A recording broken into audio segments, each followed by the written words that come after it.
Valsad city police સ્ટેશનમાં 4.91 લાખની છેતરપિંડીમાં આરોપી હેમંત સાવરિયાને પોલીસે ઝડપી પાડ્યો।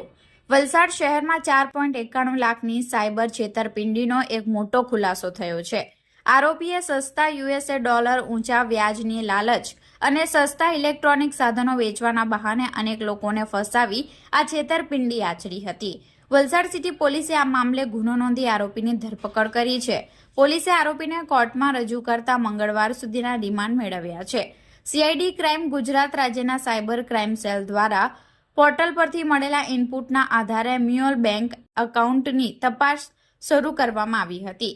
આ તપાસ દરમિયાન એયુ સ્મોલ ફાઇનાન્સ બેંકમાં હેમંત વાલજીભાઈ સાવરિયાના નામે ખાતું હોવાનું બહાર આવ્યું હતું। વધુ તપાસમાં જાણવા મળ્યું કે આરોપી હેમંત સાવરિયાએ પોતાની પત્ની અને ભાઈના નામે અલગ અલગ બેંકોમાં ખાતાઓ ખોલાવ્યા હતા।